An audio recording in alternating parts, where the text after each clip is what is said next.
Sejam bem-vindos ao Cellos Garage, diretamente aqui dos estúdios TPcast. Eu sou o Cello e tenho a honra hoje aqui de estar nesta mesa, dividindo essa mesa comigo, nada mais, nada menos do que Oscar Pardini. Obrigado, meu velho. Não, obrigado eu ser chamado pelo nome certo, porque eu escuto. É Martini, Magrini. Magrini é um puta amigo meu. É uma porra. Os caras falam, não, Magrini, conta aí. Não posso falar pelo Magrini, eu tenho que falar pelo Pardini. Você sabe que o podcast, pra mim, faz tudo valer a pena quando à minha frente aqui eu tenho a honra de estar com caras como você. Como muito obrigado, obrigado. Como muitos outros que já passaram por aqui, que são pessoas que eu cresci assistindo na TV, que eu cresci e hoje eu tenho a honra de estar aqui batendo esse papo com vocês, cara. É muito legal. É muito legal porque, assim, tem cara que fala assim...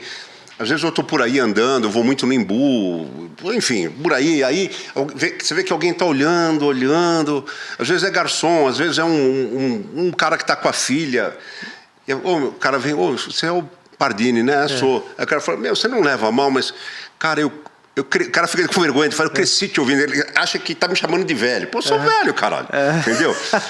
E eu acho que isso mesmo, não tem... Isso pra mim é gratificante, entendeu? Você saber que o cara cresceu ouvindo você, que o cara não esqueceu. É legal. Que o Brasil é um país muito sem memória, né? De tudo. Então, verdade. É muito legal isso aí. Eu queria agradecer desde já você e a sua produção por estar aqui, né? Obrigado, meu querido. Porque é uma pena que você fechou a garagem, né? O Berinjelo. O nome dele é Berinjelo, vocês sabiam? Aí ele é neto italiano, ficou Berincello, e aí ele deixou só o Cello, mas o sobrenome dele é Berinjelo, né? E vocês, você não lembra? Eu tinha uma Romizeta, eu levei lá no Cellos Garage, mas não cheguei. Não cheguei, gente. Não deu meio do caminho fundiu o motor. Fundiu o motorzinho da Rumi. Oscar, lembrando, galera, que esse podcast tem o oferecimento de Pablo Bernard. Acesse o site pablobernard.com.br, o Instagram, @PabloBernardOficial. Compra lá seu sapato, sua bolsa, seu cinto e ajuda o Tchelão a comprar mais um carro velho, né? Por favor, e não é Pablo Vittar. Você pode comprar as coisas que é de Pablo Bernard. Aí é qualidade, aí tem procedência. Pois né? Mas ele usa umas coisas do Pablo Vittar, qualquer hora ele fala disso. Na parte mais íntima, assim, mas pois é. Fala. Oscarzão, me conta aí, velho. Tem uma galera nova, uma galera que nos acompanha aqui e tal. Cara, conta um pequeno brief. Os podcasts você deve ter respondido 1 milhão de vezes essas perguntas, né, cara? O que te iniciou na carreira da comédia? Como que foi um pouquinho da sua trajetória? O que me iniciou na comédia foi eu existir, né? Senão eu tava fodido. Não, mas assim, a comédia é uma coisa que a pessoa aprende a fazer ou não? Ela tem que nascer com a parada na... Bom, é uma coisa muito pessoal, né? Cada um acredita numa coisa. Eu acredito o seguinte, a pessoa quando ela nasce para fazer uma coisa, ela começa bem e vai se tornar um dos melhores. Então eu já dei esse exemplo várias vezes. Estudei com o Oscar Schmidt, vi ele jogar basquete pela minha escola, vi ele jogar pelo Palmeiras, assim. Ele foi o melhor, acho que foi o melhor que nós tivemos, mas ele já começou bem. Aí você vê a história do Ayrton Senna. Então ele arrebentava no kart, foi para a Fórmula 1 num carro ruim que era Toleman, né? Arrebentou, quer dizer, os caras viram que ele tinha sangue nos olhos e ele foi tendo oportunidade e foi. Então eu acho que tem realmente essa parada, porque... eu desde pequeno, eu tive por exemplo, diferente do que era o Nelson Ned, ele não podia falar, porque eu desde pequeno, mas eu posso, né? Então, mas brincadeiras à parte, eu tinha facilidade para escrever, para criar, né? E eu não pensava em nada de humor, mas eu era sarcástico desde moleque. Então, por exemplo, aquela época estamos falando final dos anos 60, começo dos anos 70, a professora colocava uma cena lá no quadro, né? No quadro negro, na lousa, que a gente chamava de gravura. Colocava uma gravura lá e dava um start, e você tinha que criar uma redação em função daquilo. Essa redação criada em função de um tema visual chamava-se composição. E eu era sempre um dos primeiros a entregar da classe. E era sempre uma história que a professora falava, não acredito que você escreveu isso aqui, vai ler isso aí. Né? Eu lembro que teve uma professora que foi atriz depois, chamada Lucélia Machiavelli, ela está aposentada, ela fez aquela novela que foi épica, Meu Pé de Laranja Lima, e ela colocou um nariz lá, eu nunca esqueço essa história, era um nariz. Então todo mundo falou da função do nariz, né? Porque o nariz é um órgão indispensável do corpo humano, que você sente o cheiro do meio ambiente, que você filtra o ar que respira. E eu fui lá pela linha da sacanagem. Eu lembro que eu fiz uma composição que era doces salgadinhos nasais. Olha que estupidez, né?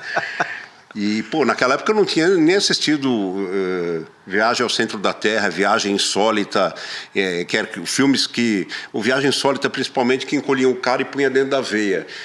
Não existia o filme, mas a história foi essa, entendeu? O cara que era encolhido e o cara espirrava, ele estava na mesa, o cara espirrava e quando o cara inspirava, ele entrou no nariz do cara, entendeu? E, puta, era nojenta a história, cara. Que ele achava legal, aquele negócio, um monte de coisa verde, ele achou que era hortelã, que era menta, mas era bem nojento.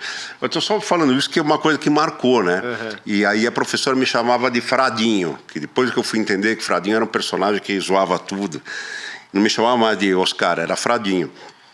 Então, assim, desde moleque, eu tive esse negócio. Quando eu fui pro ginásio, eu comecei a escrever a época do mimeógrafo, né, velho? Eu lembro. Eu anotava as coisas que acontecia, briga, professor que dava esporro no cara, põe o outro no canto, tirava da sala.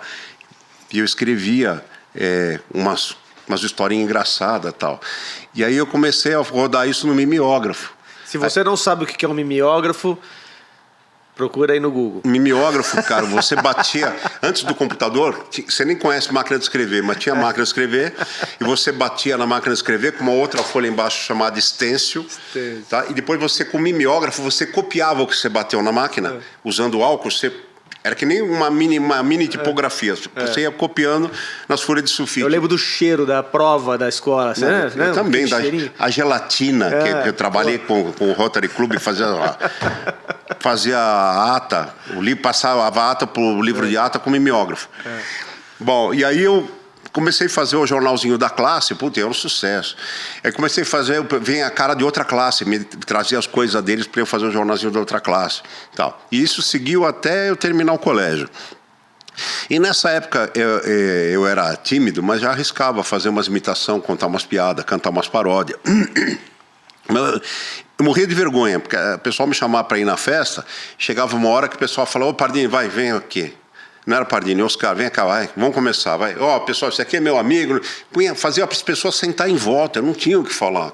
Eu começava a improvisar qualquer coisa, brincar, né? Enfim, fui perdendo a vergonha. Depois comecei com o negócio de voz, vi que eu tinha facilidade para fazer as vozes da época. Você não conhece mais ninguém aí, né? Procura lá, Juca Chaves, Ibrahim Suede, Geraldo Bretas, o Pelé, enfim, o Rivelino...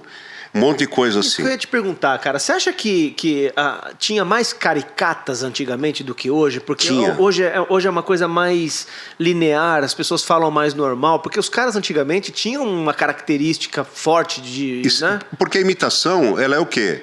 A imitação, ela é uma caricatura... auditiva, vocal. Você não pode fazer o cara igualzinho. Então você tem que se pegar, por exemplo, vai fazer uma caricatura minha, já sei que eu tenho os dentão torto, que eu tenho uma boca gigante, que eu sou careca. Aí que o cara vai puxar os traços, entendeu? Que marcam. Vai ressaltar aquilo que o cara já tem de característica diferente, né? Isso. Então, na imitação é a mesma coisa, né?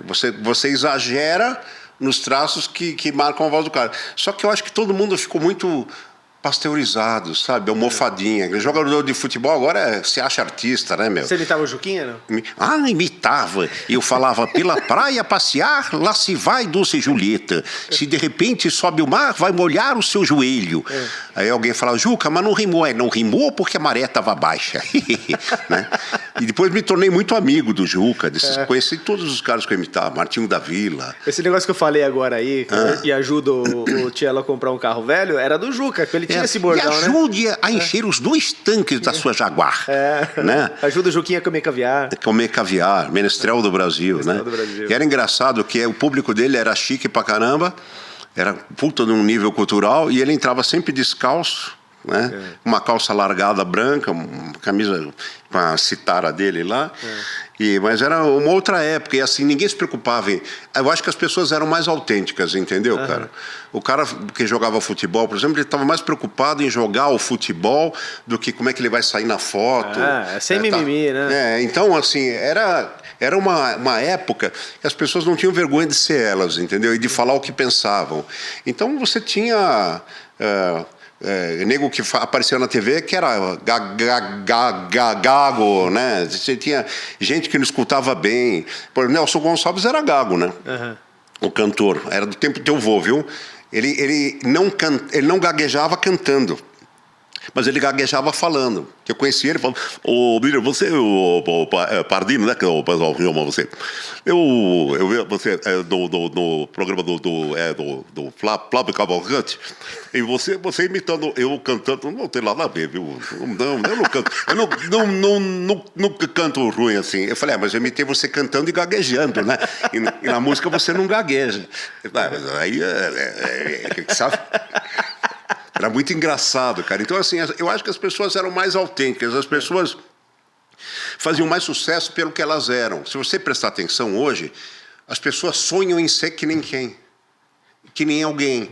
Não, cara, corta o meu cabelo porque eu quero ficar igual o Neymar. Parecido com o corte do Neymar. Eu quero ficar... Cara, as pessoas, cada um tem que ter o seu caminho, cada um tem que achar...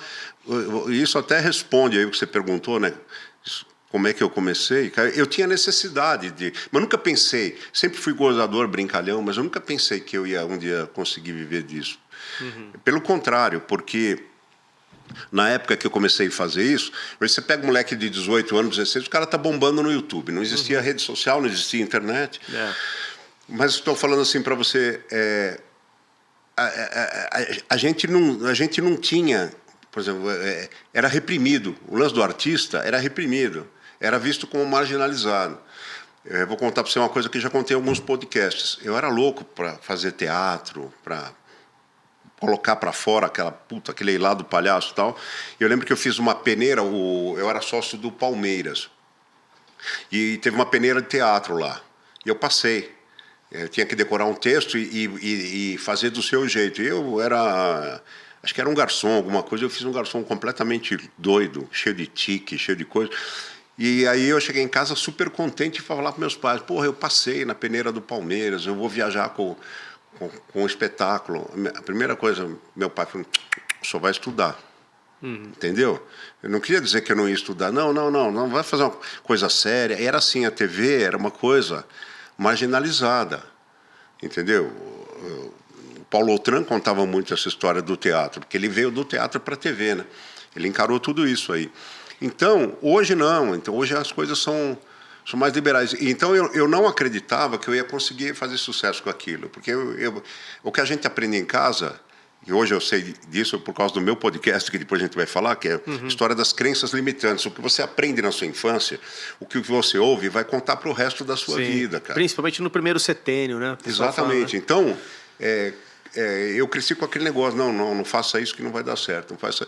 Tanto que eu ia bem na parte de exatas, de ciências exatas, matemática, física, química. Eu fiz o colégio profissionalizante de química e depois eu fiz 2 anos e meio de engenharia química. E dentro desse começo de engenharia e o final do colégio, eu estava na noite de São Paulo. Você podia ter virado o Walter White, cara, hein? Podia ter virado, né, cara? Você sabe, né, do Breaking Bad, lá fazer cristalzinho azul para vender. Então, mas eu não tinha essa autoconfiança. E aí eu fui, peguei engenharia química, fiz 2 anos e meio, ia bem. Mas entre o final do colégio e o começo da faculdade, eu comecei a fazer uma coisa que só tinha eu na noite fazendo. Porque na época você tinha os crooners, que eram os músicos. Você tinha uma banda, você tinha um cara no violão, em alguns lugares mais, tipo 150 Night Club, que era do extinto Maxud de Plaza, você tinha o cara no piano. Mas você não tinha ninguém contando piada na noite, cara. Não tinha um stand-up, né? Não tinha. E aí eu comecei a fazer essa parada. Fiz um amigo meu tinha uma banda chamada Pedestal, que depois virou Arco-Íris. Hoje é um músico, ele é autodidata e tal, mas o cara é muito bom, que é o Edu Quintana. E ele tinha essas bandas na noite e ele me levava, Pardini, vem aqui, vem fazer o intervalo da banda e tal. E aí eu comecei a fazer sucesso na noite, entendeu? Sem ninguém me conhecer. Um barzinho me chamava, o outro ficava sabendo, eu indiquei você para o bar de um amigo meu. E ainda assim, e aí eu fui parar num clube privê, que não existe mais. O que é clube privê, gente? É um barzinho, como outros, muitos legais que você conhece. Era na Alameda Jaú, só que só entrava quem era sócio, era um clube mesmo. Então, embaixo era bar, primeiro andar era tipo uma danceteria, pá, e em cima era show. Terceiro andar era show. Era um prédiozinho de 3 andares. E aí fui parar lá, nesse lugar, para fazer o intervalo dos artistas, entendeu? Tinha os caras fracos da época, né? Toquinho, Djavan. Caralho.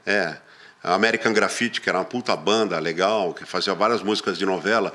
Hoje, se você perguntar, os caras não sabem nem quem eu sou, mas eu fiz o intervalo todos esses caras, vários outros, né? E, enfim, e isso fazendo ali na parte do colégio para a faculdade. E chegou uma época da faculdade, cara, que eu comecei a entrar em crise. Eles me pegavam todos os eventos que tinha lá, eu era do diretório acadêmico, DA. Oswaldo Cruz me pegava para apresentar lá, para brincar com a plateia, fazer um esquenta antes de chamar o cara. E aí o Guilherme Arantes, acho que foi em 1980, 81, o Guilherme Arantes foi fazer um show lá na faculdade. E eu era o cara, então era numa quadra, não tinha auditório, era uma quadra de basquete, colocavam todas as cadeiras lá. Eu entrei, fiz as brincadeiras, e o Guilherme Arantes entrou ali bem na moita ali, o produtor dele lá montando o teclado dele, uma batera do cara lá, porque ele era isso, era teclado e bateria, né? E aí, quando acabou tal, aí eu chamei o Guilherme Arantes, fiz a minha brincadeira, chamei ele, entrando no braço, no palco, ele pegou meu braço e falou assim, vai embora, quero falar com você, quero falar um negócio. Eu fiquei ali esperando, eu ia assistir o show dele mesmo. Aí, quando acabou o show, subi lá para fazer os sorteios da faculdade, umas brincadeiras e tal. E o pessoal desmontando as coisas. Aí eu desci, ele falou assim, pegou no meu braço e falou, meu, o que você está fazendo aqui, cara? Eu falei, não, eu sabia que ia ter seu show. Eles me pegaram para... Não, mas ele falou, o que você está fazendo aqui na engenharia? Me falaram que você faz engenharia química. Eu falei, faço. Ele falou, meu, você é doido, você está jogando o seu futuro no lixo, não sei o quê. E eu tinha um professor... Quando eu fiz cursinho para pegar engenharia, tinha um professor que falava a mesma coisa para mim, o professor Josué. Ele era no grupo de teatro chamado Massapê, um grupo baiano. Ele falava, meu, vai embora daqui, cara, vai lá, muda de sala, vai para comunicação. Eu falei, mas ninguém ganha dinheiro com o que eu faço, eu nunca vi ninguém. É uma brincadeira. Ele falou, não, mas não ganha porque não tem a sua versatilidade e tal, você vai dar certo. E aí foi isso aí, eu fui indo, aí um dia eu consegui, tem o Rafael Moreno, que é um grande amigo, e ele trabalhava ele era na época um expoente do jornalismo da Bandeirantes, era um puta apresentador. E quando eu fazia jornalismo na Casper Liber, que depois acabei indo para o jornalismo, porque eu não aguentei ficar, eu queria fazer alguma coisa de comunicação. E aí tinha a Ângela, que era vizinha desse cara, e eu fazia sempre palhaçada na faculdade. E a Ângela falou, pô, você tinha que fazer um teste para o show de rádio do San Girardi.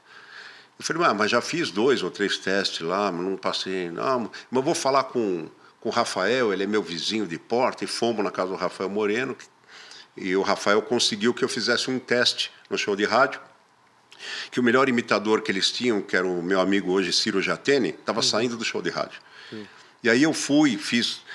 O operador lá falou assim para mim, faz o que você puder de mais diferente que você tiver, porque quando a gente vai participar de um programa, que a gente é muito fã, a gente acaba na hora do teste mostrando que a gente consegue fazer as vozes que eles têm, né? Na época eu não pensava assim, mas toda vez eu fazia isso, eu não tinha essa análise. E aí, nessa época, eu fui e fiz várias coisas que não tinha no programa e cantei umas paródias e tal, e aí quando eu saí do teste, o operador, cara saudoso, chamado Gerson Ferreira, falou, meu, quem que escreve para você? Eu falei, sou eu. Aí ele falou, mas o que você faz? Eu falei, eu trabalhava no Rotary Club, eu era secretário executivo do Rotary Club. E aí eu falei, trabalho no Rotary, mas eu faço show na noite aí, de vez em quando. Mas sozinho? Eu falei, sozinho.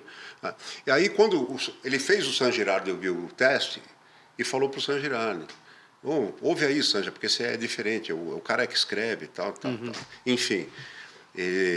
o Rafael Moreno me colocou em contato lá e esse operador também me ajudou e o San Girardi ouviu e gostou. Então, assim, cara, foi muito legal. Porque ele veio... Eu fiz o teste numa quinta-feira, eu sempre gostei da noite. De sexta para sábado eu chegava bem tarde em casa. Eu cheguei, no meio da madrugada, era 3h30, meu pai estava fumando na sala, tomando café. Eu achei que tinha acontecido alguma coisa, né? Foi meu pai acordado 3h30 da manhã. Aí cheguei pro meu pai e falei, o que foi, pai? O que aconteceu? Aí meu pai falou, não, é que o San Girardi... Meu pai, todo mundo era fã do San Girardi. Meu pai falou, o San Girardi ligou aí. É, pai, eu atendi ele falou que você foi aprovado, você começa domingo. Eu fiz o teste na quinta. Que legal. Meu pai, me deu a notícia, meu pai não cabia em si, né? E aí, depois que eu fui para o show de rádio, comecei a fazer show com o show de rádio, mas eu também continuava fazendo minhas coisas sozinho. Uhum. Como que era fazer rádio numa época que a audiência do rádio era muito forte, né, cara? Era um coice, era um negócio, um canhão. O rádio era legal, porque hoje em dia a gente faz as palhaçadas, fala as merdas aqui, mas você fala as merdas e a palhaçada e você tá com a cara... É legal, gente, falar em merda e palhaçada, filha da puta, ele põe vodka aqui, para vocês não perceberem. Ele falou, você fala que você tá tomando água, então, gente, é água, tá? Pena que vocês não podem cheirar, mas é água. Tá bom? Ninguém sabe o que tem aqui no copinho aqui da Qualigete. Não, pior ninguém que sabe. O meu tem, não vou virar porque cai, tem limão e açúcar. Então, mas vamos lá. E aí... É que hoje a gente tá falando, hoje a gente fala as merdas e aí tá todo mundo vendo a nossa cara. No rádio, você podia falar o que fosse, podia sair na rua, ninguém sabia quem era. Só que o rádio era mágico, porque nessa época do rádio, todo mundo queria ver você. Então o cara ia pro Queria teatro. saber quem era o dono daquela voz, né? Isso. O cara que você fazia TV, os caras queriam encher o teatro porque queria ver se você era igual na TV, entendeu? E a internet quebrou muito essa magia. Porque, eu falo com gente que eu nunca tive contato pessoalmente, Cristiane Torlone e tal, sabe? As pessoas respondem. Então é um negócio louco. São pessoas normais, né, cara? Você fala, não, eles são iguais a mim. Iguais, né? Sabe, eles saíram da TV em 3D e tinha essa coisa, né? Não são mais amigos imaginários.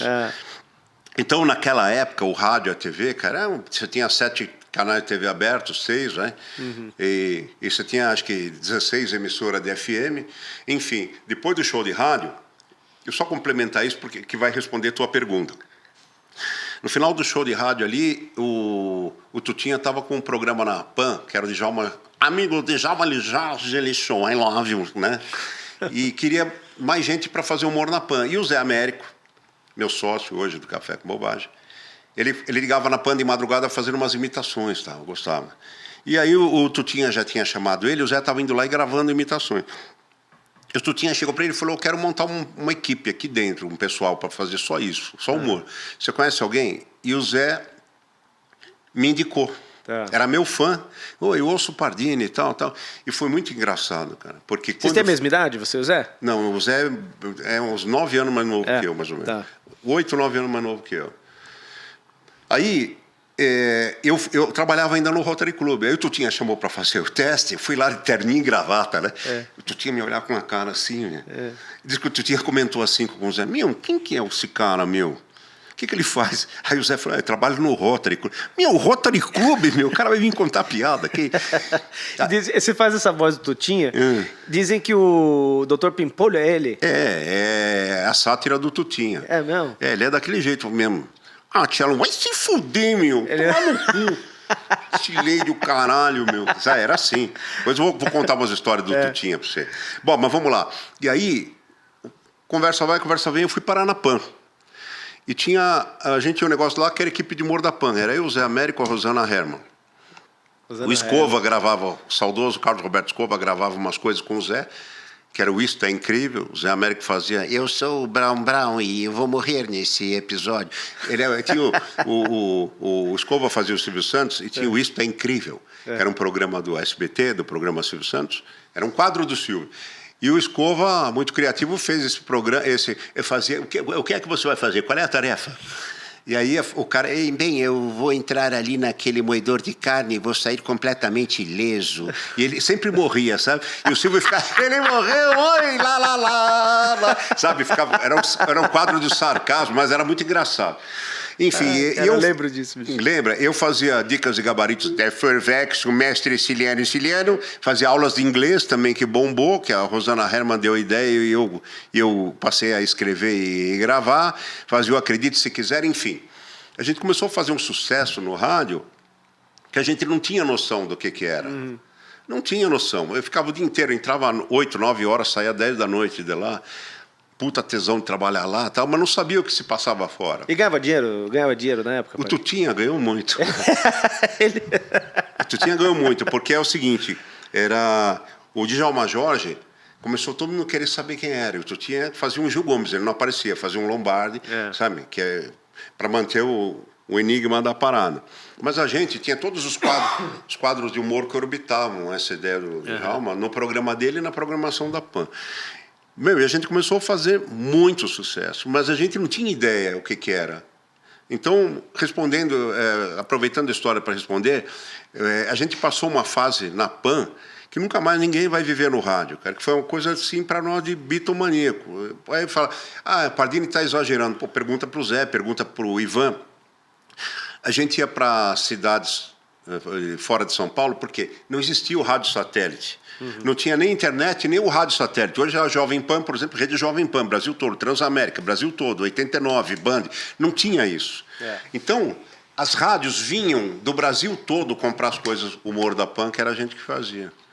Entendeu? E tinha quadros nossos em rádio, uma rádio de Miami lá, que era até hoje, né? Tem mais brasileiro lá que no Brasil. Tinha a Rádio Cidade de Lisboa, e tinha, até no Congo, que se falava português, tinha coisa nossa. E o Tutinha ganhou muito dinheiro com essa. E aí chegou um dia que a gente foi lá cobrar. Eu tinha falado, mas vai se fuder, né, meu? Pô, tô dando um puto espaço para vocês fazendo show pra caralho, quer ganhar grana dos quadros também, meu? Eu já pago para vocês fazer os quadros. Você paga para isso. Bom, aí depois de um tempo, o Tutinha flexibilizou um pouquinho, a gente ganhava um pouquinho mais. Mas era uma coisa assim, cara, que a gente não entendia. Principalmente eu e o Zé ia fazer as casas da época, Aramaçã, Emerald Hill, Sunshine. Chegava no lugar, não podia passar no meio do público. Você consegue imaginar isso? Eu e o Zé passava, principalmente, né, Emerald Hill era uma casa que era era do Nelsinho, que era sócio da... Como é que chamava? Era aquela loira toda espalhafatosa, jurada do Silvio Santos, cara. Elke Maravilha? Elke Maravilha, a casa era dela. E a gente entrou, até uma vez estava a Elke lá, esperando a gente no camarim, com uísque, com champanhe, com comida. Enfim, e a gente passava no meio do público, os caras... Não existia telefone digital, não tinha celular. Não tinha celular, não tinha foto. As meninas, posso te dar um beijo? Era assim, cara. Posso dar um beijo? Antes de você responder, já estava sendo... Vocês comeram muita gente nessa época? Comeram muita gente nessa Mortadela, época? Bastante. Mortadela, presunto, né? Canhão. A gente navegou, né? Navegou bem. E era uma coisa louca, velho, que o rádio hoje não faz. Ia pro interior... Era engraçado que a gente era os puta brega. Não, hoje a gente é brega, mas brega profissional. Levava peruca, roupa do show em saquinho do Pão de Açúcar, velho. Em saquinho de plástico. E chegava no hotel com os puta saco plástico na mão, puta coisa brega, ia de ônibus, né? Nós fomos fazer um show que foi uma coisa marcante, em Ribeirão Preto. Era o Wilson Vess, que era o tio do Banana, locutor famoso. Ele tinha uma casa em Ribeirão Preto, cara, mas era gigantesca, era a casa do Oeste Paulista mais famosa que tinha. Agora não lembro o nome da casa lá. Mas, enfim, a gente chegou lá na rodoviária e veio o Hamilton Vess com o carro do ano, que era o Ford Escort XR3 conversível. Sonho de todo mundo. Então, e aí ele chegou lá e, pô, a gente nem cabia no carro, a gente tava em 5. Era eu, o Zé, a Rosana Herman, o Ivan e o Beto Saad na época. Não cabia. Aí chegamos no hotel, ele fez assim, fica com a chave do carro. A gente não está acostumado com esse mundo, cara, assim. Para quê? Não, vocês vão dar um rolê por aí, fica ruim você sair a pé, meu. Pô, e a gente não estava entendendo o que estava acontecendo. Não, deixa aí, a gente vai comer no hotel, tal. A gente nem saiu do hotel. Aí de noite, ele liga, era umas 7h30, o Wilson, 7h30, 8h, fala, como é que vocês querem vir para cá? Estou pensando em mandar, tem uma galera amiga minha que é dos bombeiros, pensando em vocês virem em cima do carro de bombeiro. A gente falou, não, tá zoando, né? Não, tá tirando com a nossa cara. Não, ele vai aprontar com a gente. Essa era a nossa... É que vocês aprontavam com todo mundo também, então, né? Mas é que a gente estava na Rádio Clube, e a Rádio Clube pegava em cerca de 70 cidades ao redor. Ele estava... Bombando. E aí eu... Não, deixa. Aí quando era de noite a gente ficou, jantou no hotel e tal. Aí dali a pouco, era umas 9h e pouco, o Wilson ligou desesperado. Vocês têm que vir embora, cara. Os caras vão me quebrar a casa aqui. Aí assim, para resumir, mandou para lá uma viatura, naquela época eram as veraneios, as C14. Eu lembro. Mandou uma veraneio da Civil, que era preta e branca, e a gente foi de Camburão. E falou, não, vocês não podem vir a pé, não pode chegar aqui a pé, cara, porque, tem muita gente, vocês vão ter que passar pelo... Aí veio um Camburão e tinha atrás dessa casa, tinha que nem uma plataforma de entregadora de caminhão. Aí abriu o Camburão, a gente entrou, e o Wilson falou, vai, começa, porque esse cara tá... Bate. E tinha 2.000 e tantas pessoas na casa, e tinha umas 500 pessoas do lado de fora. Aí, a gente... Vamos, não deu tempo nem de combinar, mas era tanto sucesso, o pessoal queria ver a gente. A hora que abriu a cortina, assim, era uma ovação de todo jeito, e qualquer coisa que falava era gol no ângulo, sabe? Não tinha... Pegava uma menina, punha no palco para dançar, pegava um cara, fazer brincadeira com namorado, declaração de tudo, os caras aplaudiam pra caralho. E aí depois veio o segundo show, lá na frente. Era a California Disco Laser. Veio o segundo show lá na frente. Na frente que eu estou falando, cara, 3 meses.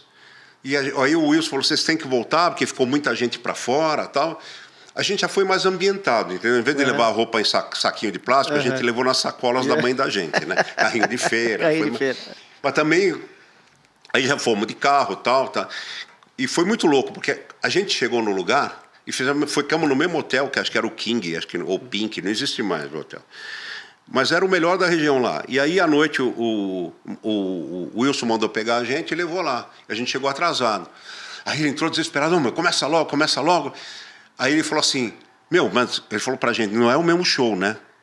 Porque tem muita gente, a maioria que está aí voltou. Um olhou para a cara do outro, assim, né? Começou a gaguejar, eu falei, não, claro que não, né, Wilson? Não. Aí, bom, porra, que susto. Não tinha outro show.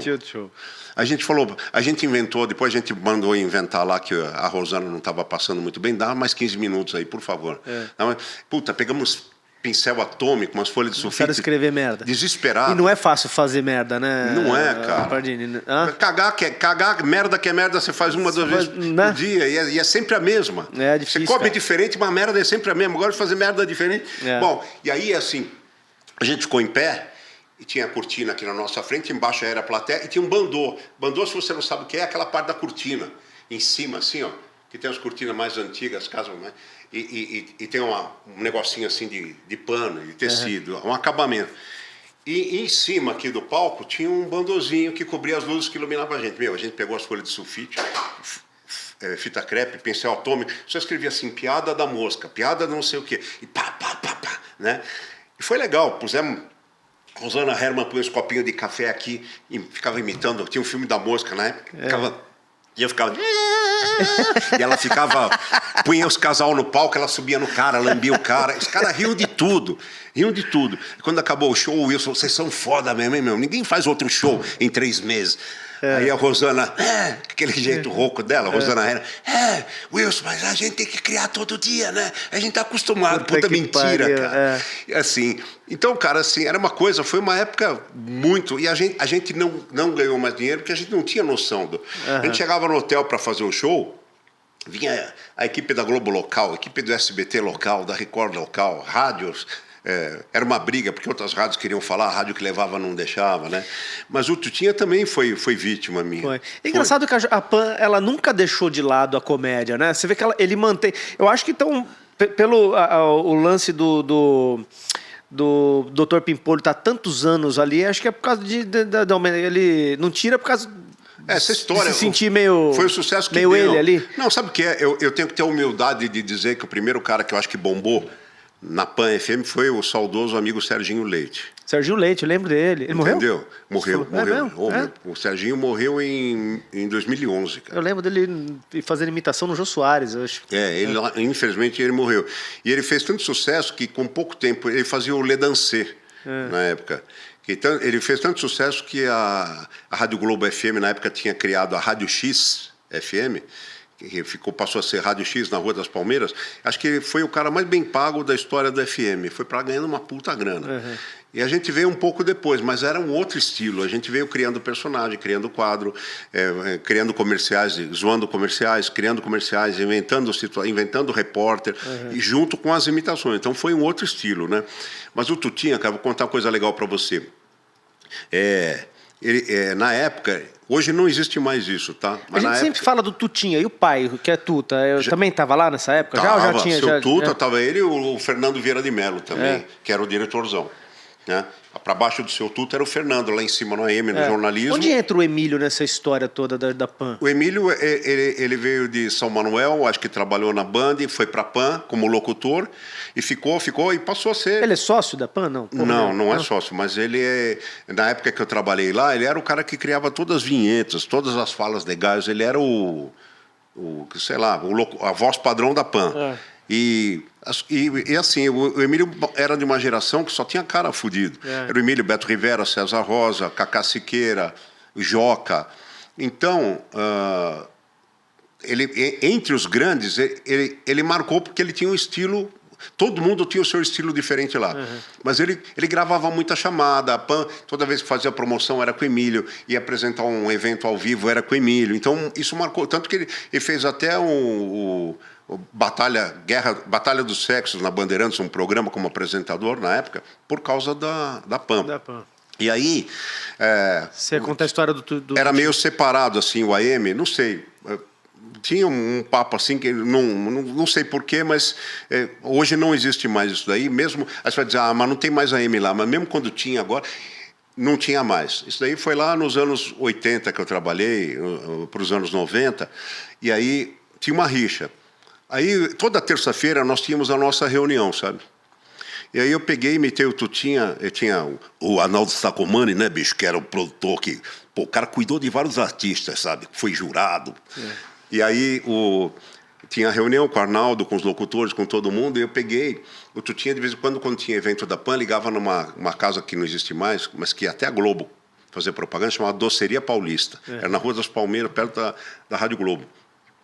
E o Tutinha, a PAN tinha permuta com eles lá. Aí peguei e liguei na doceria, né? Falei, oi, quem é? E encomendei coxinha, empadinha, guaraná, pro horário da reunião. Quem é? Foi o Antônio Augusto, que eu já sabia, né? Os caras lançaram lá o Antônio Augusto. Peguei o RG dele lá na recepção, que tinha menina, tinha o RG dele, o CPF e tal. Peguei, passei. Era SIC nessa época. SIC, Aí peguei e liguei no AM, sabe? Deixa eu falar com o Zé Carlos Pereira. Era o cara que eles não se davam. Hoje são super amigos, mas não se davam. Aí eu falei, dá um toque aí, pessoal do AMDC. Vamos parar com esse negócio, vai, Tá, tudo aqui, a firma, empresa do meu pai. Desce aí, tem a reunião da gente aqui, vem comer os negócios aí. Traz a galera do jornalismo e o Zé Pereira. Tutinha, obrigado, inesperado isso e tal. Aí estamos lá na reunião, né? Eu achei que nada ia acontecer, né? Falei, não, nada vai acontecer. Estamos na reunião. E Tutinha lá falando, dando suas carcadas, dando suas ideias. Daqui a pouco bateram na porta, né? Aí o Tutinha foi lá, Arnaldo, vi quem é. Aí o Arnaldo foi lá, abriu, entre o Zé Pereira com o terno nas costas, assim, segurando. Dá licença, Tutinha, chegamos, viu? Estamos aqui fora.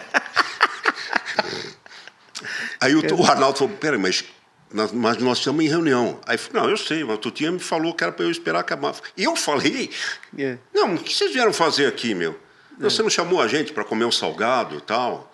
Comer uns quibes? Eu não, vocês estão loucos. Hoje é dia da nossa reunião, não deu tempo desceu ele e acho que mais 4 jornalistas. Não deu tempo deles subirem. Aí já tá assim, o Zé Pereira aqui na porta, o Arnaldo Sacomani, e o Tutinha, aquele zum. Aí entra a secretária, a menina. Oi, Tutinha, dá licença? Chegou as coxinhas. Chegou os salgadinhos aí que você pediu. E eu pedi salgadinho? Eu não pedi nada. Não, pediu, olha, eles têm aqui teu nome e tudo, conferiu. Não, mas não é possível, então alguém está zoando. Aí eu sei que saiu um bate-boca, Tutinha falou, vai ter mais reunião porra nenhuma, vocês comem, bebem, eu vou embora, vai se fuder, filha da puta. Foi embora, e nós ficamos lá, e o Arnaldo, Pardini, foi vocês que fizeram isso? Eu falei, não, imagina que eu ia ligar em nome do Tutinha, pedir, estragou a reunião, amanhã o bicho vai pegar. Eu falei, imagina, eu não fiz isso. E claro, depois ficaram sabendo, né? Então a gente brincava com o Tutinha, brincava, mas assim, era um ambiente muito legal. Eu gosto muito da PAN até hoje. Gosto da família, sabe? Vocês aprontavam ali, né, cara? Tem uma história que eu já vi sua você contando aí nos podcasts da história da latinha de bosta. Como que é essa aí? Tutinha. Eu gravava o Djalma Jorge com o Tutinha. O Tutinha, então, ele não só administrava, ele fazia personagens também? Sim, Djalma Jorge Show. Djalma Jorge era ele que fazia? Muitos anos antes ele fazia o Mike Nelson, As Aventuras de Mike Nelson. Era um cara do submarino e tinha... Era ele, acho que era o Paulinho Leite, acho que era o irmão do Serginho, não me lembro. Mas tinha mais alguém. E aí eu que gravava com ele, o Djalma, ficava com ele no estúdio. E às vezes ele dava louca nele, ficava sem camisa lá gravando, brincando, ficava com calor, saía. Vou almoçar, vai, meu. Não tô... Depois, na volta, eu continuo. Ele voltava e falava, termina o programa aí. Tô saco de gravar. E eu dava lá, eu falava, amigo, aliás... E eu falava comigo mesmo, fazia os personagens. Então, estava sempre ali. E aí, um dia, a gente gravou o Djalma, acabou tarde. Chegou uma hora que não sabia mais o que fazer. E tinha que... Não tinha texto, sabe? A gente rabiscava as ideias. Aquele negócio do Ciliano que fala, Ciliano, as informação do tempo. E ele punha os discos, o fundo, atenção, tempo, faltam 5 minutos. Pra quê? Não sei, mas dá um tempo que eu respondo, sabe? Eram umas puta de umas estupidez e isso pegou no breu. Mas tinha dia que, bicho, não tinha... Ele não estava afim, eu não estava afim. Era um martírio, cara. Entrava no estúdio 10 horas da manhã para gravar, 10h30, era 15 para 6 da tarde, a gente não tinha acabado, porque parava toda hora, ia beber uma água, ficava protelando. E aí um dia o Tutinha foi embora, e aí eu fui para minha sala e tinha um cara que descia, era Marcos o nome dele, era do departamento comercial da PAN, do AM. Ele descia do 24º andar, a PAN era no 14º nessa época. E aí ele ficava ali brincando onde a gente gravava o Djalma. Tinha os Bozak, os amplificadores, 2 picape, o fone, o Pioneer do Tutinha, e ele ficava brincando de virar, ele gostava, sabe? De DJ, ficava ali, ele fumava, punha um cigarrinho ali, e ele tinha um cinzeirinho, velho, um cinzeiro de plástico, gente, redondinho, e tinha as cavidades em volta. Para apoiar o cigarro. Tem esse formato, tem até hoje. É um clássico. Tinha um cinzeiro amarelinho, que lembra até que era da escola. E aí o Marcos está ali, né? Ele deu uma entrada, olhei, parei ali do lado dele, aí Marcão, tudo bem, ele tá com fone ali, virando as músicas dele. Aí eu saí, tive uma ideia, né? E tinha um outro cinzeiro igual, que era lá da sala do Tutinha, na antessala do Tutinha. Eu peguei o cinzeiro da antessala do Tutinha, que era igualzinho, fui no banheiro, entendeu? Fiz aquela escultura barroca, fiz aquele download de merda, né? Sabe aquele que... sabe, Pietá? Só faltavam os bracinhos da Pietá. É aquele que você não sabe se dá descarga ou se pega para criar. Não, pega para criar, tira foto, leva para o MASP, qualquer coisa assim. Aí tava olhando aquele... Eu falei, tive uma ideia. Aí peguei, bicho, fui lá, peguei esse cinzeiro, sabe, apanhei o negócio ali, né? Aí peguei, tirei o colarinho... E fui lá para a sala do Marcos, fiquei esperando ele ali, com cigarro, né? Esse é um caso. Tá ali. Aí, a hora que ele vacilou, troquei o cigarro e pus o cinzeiro da bosta, né? E ele tá aqui com o fone de ouvido, e meteu o cigarro. A hora que ele puxou, veio aquele pega-rapaz de merda, assim, sabe? Aquela Nutella, aquele fio de Nutella, velho. Aí ele fez assim, ó, e caiu no dedo, né? A hora que ele fez assim, puta, caralho, porra! Esse cigarro ficou no teto. Então, essa foi uma. E aí eu tinha que me desfazer. Limpei tudo lá, ficou aquele cigarro com bosta, assim, gente, no teto, assim. Aí, cara, ele saiu puto. Eu tinha que fazer alguma coisa com o cinzeiro, né? Entendeu? Eu peguei e joguei pela janela, e embaixo tinha o Cine Gemini, tinha um patamar. Puta, explodiu aquele cinzeiro, espalhou aquela bosta, né? E eu falei, puta, amanhã vai... Puta, eu desci de noite desesperado para comprar o naipe, porque tinha um bom ar, né? Limpar, arrumar, pedir escada com o zelador para passar detergente. Isso foi foi um dia. Aí o Tutinha entrou na semana, falou assim, na segunda-feira, e gozado, o estúdio que a gente grava, você viu? Tá um cheiro meio de bosta lá. Aí eu falei, não, Tutinha, não percebi, não. Não tá. Aí entrou, chamou... Peraí, veio ele e o Emílio. Tá um cheiro meio, acho que é esgoto, né, meu? Mas tá perfumado também, tinha metido pinho-sol com bosta, aquele cheiro. Bom, aí passou, a gente gostou da brincadeira, sabe? Aí passou uma semana, aí a gente teve uma outra ideia. A gente pegou uma latinha de pastilha Vic e falou, bom, vamos dar outra aplicação para a ideia, né? Tem que diversificar o produto, né? A riqueza é a multiplicação da ideia, do talento. Aí pegamos, fui lá de novo, fui lá, peguei a latinha de pastilha Valda, tirei o colarinho e tinha uma sanca. Tu tinha acabado de mandar fazer uma sanca de gesso. A sanca, para quem, se você não sabe, é um contorno que tem embaixo, relevo, embaixo do teto, e fica uma luz ali atrás, dá um efeito bonito no teto à noite. Bom, e aí eu pus a latinha de bosta na sanca ali, né? Pá, era uma quinta-feira. Aí na sexta a gente foi gravar o Djalma, entendeu? Não, era uma quarta-feira. Na sexta estava insuportável, porque ficou fechado o estúdio. Eu pus lá, eu não me lembro por que eu pus, mas enfim, cara, eu sei que eu esqueci, que, puta, e na sexta nós vamos gravar aqui, né? Eu pus para fuder o Cadico, algum DJ lá, o Robertinho do Geller, algum DJ que gravava lá, eu pus pra fuder e esqueci que a gente ia gravar o Djalma. Então, pra gravar o Djalma, tá aquele cheiro de bosta. O Tutinha falou assim, meu, o cheiro piorou. Eu falei, você não tá sentindo? Eu falei, um pouquinho, Tutinha, porque eu tenho rinite. Eu falei, porque o rinite, meu olfato tá fraco, né? Falou, um pouquinho, meu. Porra, parece que cagaram na mesa de som aqui, não sei o quê. Bom, e gravamos o Djalma, ele saía toda hora. Meu, não tá dando pra ficar aqui e tal. Aí quando foi na segunda-feira, eu cheguei para trabalhar e tinha um cara quebrando tudo. Puta que pariu. Porque o Tutinha falou, não é possível, meu. Puseram a porra da sanca, aí fizeram a elétrica de novo, o cara acertou algum cano de esgoto, não é possível. E eu com o cu na mão. Aí teve uma hora que deu a hora de almoço dos caras que estavam trabalhando lá, eu corri lá e peguei a latinha, tirei, cara. Antes do cara chegar no canto que tinha a latinha, eu tirei. Eu sei que o cara quebrou tudo, né? Aí depois o Tutinha... e o cara deu um 171 no Tutinha, né? Falou que tinha um cano furado. Não, de fato, para não dizer que ele quebrou tudo e não achou nada, fudeu a sala toda. Aí falou, não, de fato tinha não é aqui, sabe? Mas era na parede. Mas eu já quebrei ali, eu fiz um remendo de cobre. E o Tutinha veio me contar, meu, você acredita que era o esgoto mesmo? Puta que pariu, eu falei, puta, que sorte, hein, meu, que achou. Imagina os caras escutando você contando essas histórias hoje em dia, né? O cara fala, filho da puta. O Emílio conta no ar, de vez em quando ele fala, o Pardini teve a história da latinha de bosta aqui. Isso é um clássico. Tem os clássicos da PAN, né? Tem as músicas clássicos da PAN. E tem os clássicos da PAN na época do Pardini, né? Mas foi uma época muito, muito boa e onde a gente passou, a gente deixou uma assinatura, né? Deixou um relevo, mas assim... Tem a história da contratação do SBT, do contrato do SBT. Tem. Eu estava trabalhando, eu trabalhei no SBT, fui para Globo com o Faustão, fiquei 4 anos e meio e voltei. O Gugu me pescou lá, voltei para o SBT. E aí eu fiz um acordo, na época todo mundo do café foi para o Fausto e depois todo mundo voltou. Eu trabalhava para o Gugu, eu não queria mais ser diretor, mas eu tive que continuar sendo.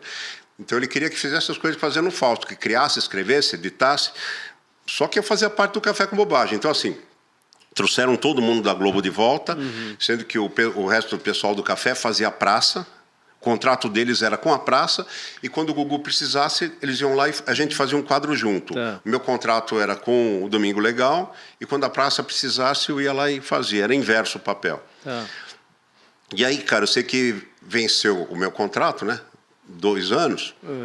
E eu ia estar com passagem comprada para o Recife. É tipo assim, ó, depois de amanhã, na parte da manhã eu vou embarcar, cara. Eu estou sem contrato. E aí, eu vou para lá, gasto dinheiro, e se eu não tenho mais o emprego? Bom, aí eu sei que, cara, chegou um dia antes, 2 dias antes de eu ir, foi isso. Sei lá, cara, me deu 5 minutos, peguei o jornal, eu sabia que tinha a secretária da superintendente, que chegava antes, a superintendente chegava depois. Eu peguei um jornal na mão, liguei lá no SBT, pedi para ligar lá na sala da superintendente, sabia quem que ia atender, a menina. Aí eu falei, quem é? A menina, é a Luziane. Luziane, um minutinho, o seu Silvio vai falar? Aí, ele deu um silêncio e tal. Aí peguei, oi, quem é? Oi, seu Silvio, é a Luziane. Escuta, eu estou vendo uma notícia aqui no jornal. Eu falei, escuta, a fulana está aí, que eu não quero falar o nome. A fulana está aí? Não, seu Silvio, não chegou ainda. Né? Falei, escuta, que história é essa aqui? Ó? E eu folhava o jornal, sabe, no telefone. Eu falei, estou vendo aqui, ó, Oscar Pardini, depois do sucesso no SBT, e ter se consagrado como ator, diretor e editor no Domingão do Faustão, está prestes a voltar para a Globo. Desta vez para o Caldeirão do Hulk. Que história é essa? Aí ela, não sei se eu estou sabendo nada, mas tem que ver aí com a pessoa. Não? Tem que ver aí, porque... faz 2 anos que voltou, ficou 4 anos e meio lá. Agora vai fazer 2 anos que voltou, antes de completar, vai embora. Então, não. Fala para ela aí que tem que resolver isso aí. E o Silvio estava em Miami, né?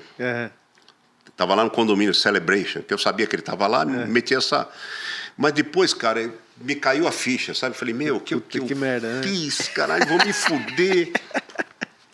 E o cara, nem almocei. Aí quando foi meio da tarde, mais ou menos, me liga. SBT, né? Falei, puta que pariu. Rua, né? Deu merda. Deu merda. Falei, no mínimo vão ligar para ele, né? Ele vai falar que não. Bom, aí fiquei na minha, fiquei pensando e tal. Falei, puta, ligaram da sala do Guilherme Stoliar, cara, que era do Silvio para baixo, era o cara. Falei, é rua mesmo, né? Era o vice. Aí, Pardini e tal, tudo bem? Eu soube aí, né? Você acabou o contrato e tal, não sei o que Então, eu vou transferir para a Luziane, porque ela me ligou aqui para perguntar o que fazer. Não, acho que não tem que fazer. Ele falou assim, não, acho que não tem que fazer, tem que resolver, né, Pardini? Tem que resolver. Porra, acho que não tem o que fazer, tem que resolver. Falei, tô mais na rua do que nunca. Aí passou para a Luziane, ela falou, Pardini, você pode vir aqui amanhã de manhã? A fulana, o superintendente quer falar com você. Falei, tudo bem, amanhã de manhã eu tô aí. Eu sabia que a pessoa chegava, era umas 10 e pouco. Cara, era 15 para as 9 eu tava lá, cara. Eu nem dormi, né, meu? Pela ansiedade. Eu tava entre a rua e o sucesso, né? Mas era 90% rua. Bicho, aí eu cheguei, não sei como é que chama, ali na recepçãozinha, na antessala da superintendente, tinha os suportes de madeira, tinha um monte de jornal do dia. Estadão, Folha, Jornal da Tarde, eram os jornais da época, né? E eu peguei, e tinha uma térmica, daquelas cromadas, bosta, eu chamo de bosta, gente, essas térmicas que se aperta em cima para o café sair, ela injeta ar para o café sair. Então o café gela, o café estava horrível, parecia que era on the rocks. Aí tô ali, bicho, eu peguei o jornal, pus, folhava, mas eu queria me distrair, mas não conseguia, pegava outro, punha lá de qualquer jeito o jornal, e a menina Luziane falou, nossa, você lê rápido, né? Eu falei, não, mas eu só vendo as notícias para ver o que tem de TV e tal, né? Não sei o que, bicho, acabei, acabei com a térmica, deu 9h15, nada a mulher chegar, 9h30, nada, 15 para as 10, nada, 10 horas. Meu, foi uma eternidade para mim. Uma eternidade para esperar. E aí chega a mulher... Abriu a porta, entrou, estava no sofazinho, a mulher olhou para mim, nenhum sorriso zero. Assim, oi, Pardini, bom dia. Tá tudo bem com você? Você tá bem, né? Sabe? Eu falei, tô. A gente já vai conversar. Assim, nesse tom, né? Caralho. Entrou para a sala dela, fechou a porta e eu tô ali esperando de novo, mais um chá de cadeira, né? E demorava, eu falava assim, ela já ligou pro cara, eles já estão fazendo um documento para assinar, eu vou tomar um processo, eu vou ter que assinar. Puta, aí cara, aí dali a pouco toca o telefone, a Luziane fala, Pardini, é para você entrar. A fulana tá chamando. Aí entrei, cara, era uma mesa que nem a tua, ela estava sentada no meio assim, tinha um janelão de vidro atrás assim, você via só a silhueta dela, porque estava um sol, e aqui atrás era a parede, né, era apertadinho assim. Eu entrei, ela falou, senta aí, Pardini. Estava o contrato, as 9 folhas assim, do contrato. Caralho. Aí ela fez assim pra mim, bem assim, ó. Ela falou, você tá rico, né, Pardini? O que você entende aí? Acabou de perder o emprego, né? Você tá rico, né, Pardini? Eu falei, não, como assim? Não, pelo visto você não precisa mais trabalhar, né? Né? Eu falei, não, Paulo, imagina, pô, isso aqui é minha segunda casa, pô, o SBT é o meu quintal, tá? Né? Ela pegou a caneta e fez assim, jogou. Vai, vê se tá tudo certo e assina isso aí. Eu não entendi nada, mas eu fui lá. Cara, eu fui assim, ó. Desculpa sair da câmera, gente, mas pra vocês entenderem, eu fui na primeira folha e eu fazia assim. Sabe? Tipo, leitura dinâmica. Assim, não deu 5 minutos. Eu li às 9. Ela falou, nossa, você lê rápido. Você acha que eu consegui ler? Eu sou canhoto, eu estava com a caneta na mão direita. Eu estava assim, ó. Assim. Aí ela falou, você lê rápido? Eu falei, não, mas acho que está tudo certo, né? Pro forma, eu só queria ver. Minha única dúvida era a data de renovação e o prazo, o valor. Eu falei, valor para mim. Eu falei, o importante é eu estar aqui na casa. É mesmo, é. E tinha uma correçãozinha lá da inflação, né? Eu falei, então, perguntei se você não precisa mais trabalhar, porque, pô, faz 3 dias que o contrato tá pronto aqui, e você não aparece. Caralho. Mandou essa vinheta em mim ainda. Então, vai, assina aí. Assina e vai embora. Bicho, eu não lembrava a minha assinatura, cara. Não, ela falou, rubrica as folhas e assina na última. Eu fiz qualquer coisa lá. Nas 8, na última, eu fiz uma assinatura meio mequetrefe lá, juntei tudo e dei pra ela. Falei, pronto. Não podia ter feito isso antes? Falou pra mim. Então, tchau, passar bem. Bom trabalho. Cara, eu saí de lá, eu não sabia se eu me cagava, não sabia se eu dava risada. E teve uma outra do Silvio que é muito marcante também, que todo mundo fica relembrando. Cara, na época do Casa dos Artistas, acabava o programa do Gugu, gente, era umas 6 horas da tarde, Domingo Legal. Eu estava no programa do Gugu. E aí começava a Casa dos Artistas. Era o programa que o Silvio fazia. Então, iam os visitantes, as caravanas lá, todo mundo sabia que o Silvio estava ao vivo. Que ele estava na casa, porque ele que apresentava, né? Na hora que passava do Gugu para o Silvio, dividia a TV. E um conversava com o outro, né? Aí o Gugu se despedia e o Silvio continuava. Né? Bom, e aí o que acontece? Eu estou ali na Praça da Alimentação, está terminando o Gugu, eu já tinha feito a minha brincadeira de palco, tudo, estou ali, que a gente chama da Praça da Lamentação. Quando o cara fala, vamos tomar um café, ele vai reclamar de alguma coisa. Ou vai pedir dinheiro emprestado. Aí eu tô ali e tinha lá no fim tem um jardim, sabe, 180 graus, que é um jardim assim, a meia-lua. E tinha uma galera sentada ali, umas senhoras com filha, tal, com uma câmera Kodak Instamatic na época, de Magic Cube, sei lá. Sim. Aí a pessoa falou assim para mim, oi, você é o rapaz que brinca, né? Com o Gugu, que imita o Silvio? Eu falei, é. Ele falou, é difícil, né, falar com ele para tirar uma foto? Eu falei, não, imagina, pô. Ele está aqui no banheiro. Imagina o Silvio estar no banheiro da Praça de Alimentação, né? Era do lado, a porta do banheiro. Tinha uma catraca, assim, que nem para passar com um crachá e vinha o banheiro. A mulher falou, não, deixa. Eu falei, imagina, ele está sempre aqui essa hora, esse é o banheiro do Silvio. Eu vou lá pedir para a senhora, eu peço lá. Aí entrei no banheiro e aí eu segurei a porta aberta com o meu pé, sabe? E lá dentro do banheiro eu falava, ô Silvio, tudo bem? Fala, padrinho, o que é que você quer? Não, é que tem um pessoal aí que quer fazer uma fotografia com você. Mas é rápido, Silvio, não custa nada. Imagina, não custa nada, falar para o Silvio isso. Não custa nada. Ô, padrinho, faz um favor para mim. Agora eu estou cagando, né? Deixa cagar em paz. E aí eu abria a porta, olhava para a mulher já estava assim, não, deixa. Eu falei, não. Aí foi dar dura no Silvio, sabe? Aí ele falou, pô, Silvio, o que custa? Custa o quê, pô? Eu falei, a mulher veio de longe aí, eles estão em caravana. É uma foto, padre, escuta, vá pra puta que eu pariu, tá vendo? Ah, se fuder, fala pra mulher que eu tô cagando. Fala que eu tô cagando, porra. Aí eu saí, cara, não tinha mais ninguém ali. Ninguém. Aí eu olhei assim, lá no fundo tinha uma porta de vidro por onde eles entraram, eu só via a silhueta, a galerinha assim, não, deixa, tchau, tudo bem. Imagina o pessoal chegar em casa e falar, gente, vocês não sabem, o menino tentou me ajudar, o Silvio mandou ele pra puta que eu pariu, ele falou, fala que eu tô cagando. Imagina o Silvio meter um fala que eu tô cagando, pô. Isso foi maravilhoso, filho da cara. Puta, bicho. Mas vocês aprontaram demais, né, velho? Caralho, mano. E chegou uma hora que a turma já não se ligava? É o Pardini? Não, depende. Não, se ligava, mas não a gente fazia... Negava até a morte. O Arnoldo Rodrigues foi um humorista sensacional. Inclusive, ele era um grande ator também. E se vocês procurarem no YouTube a novela Roque Santeiro, ele trabalhava com um cego que ficava na praça. E no final da novela descobriam que ele não era cego. Mas, enfim, ele foi um puta redator do Chico Anísio, que foi o mestre. E foi um grande humorista da Praça Nossa também. Ele fazia um personagem chamado Povo Brasileiro. Foi o último personagem dele. E ele fazia o brasileiro, sabe? Humilde, sempre fudido. Fudido de grana, precisando de comida e tal. E aí teve um dia que o Carlos Alberto... A gente tinha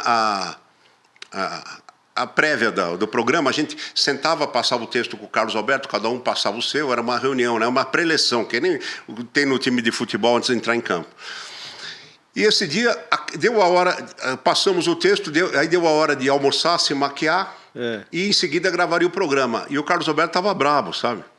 Pô, o Arnoldo não chegou até agora! E se chegar, não vai gravar. Porque, porra, um dia é acidente na estrada, outro dia é o avião que atrasa, outro dia é o táxi que não chegou. Porra, Então, aí, bom, fomos... O Arnaud não estava mesmo. Aí tinha uma casinha do lado, isso não era no Complexo Anhanguera, era na Avenida Taliba Leonel, na Pompeia. Na Vila Guilherme, não era? Não, isso é antes de ir para Vila Guilherme. Antes ainda. O SBT era na Vila Guilherme, desculpe, o SBT era na Vila Guilherme e tinha o Teatro Silvio Santos, que é onde gravava ele, o Flávio Cavalcante, o Gugu, Raul Gil, Hebe Camargo e o Carlos Alberto, que fazia a Praça é Nossa. Então, o camarim dos apresentadores não era que nem da gente que era lá dentro. Só o do Silvio era lá dentro, que tinha um lugar fechado, que era o camarim do Silvio. Mas o camarim dos apresentadores era uma casinha que tinha do lado, onde hoje é um estacionamento, e tinha o estacionamento de carro, e tinha cozinha, tinha sala, dava até para o apresentador receber alguém, era uma casinha mesmo. E o Carlos Alberto está lá na casinha, se preparando para o programa. Aí eu liguei no SBT, né? Fui lá em cima no Switcher, que é o Switcher, se você não sabe, é o estúdio onde faz os cortes de câmera, de áudio, etc. Fui no Switcher e peguei o telefone, um linha B, e liguei para o SBT, para telefonista. Aí a telefonista atendeu o SBT e tal. Falei, oi, por favor, pode me ligar Carlos Alberto? Quem é? Falei, é Arnaud Rodrigues. Ah, mulher, eu sou seu fã. Tá. Aí pegou e ligou para o Carlos Alberto.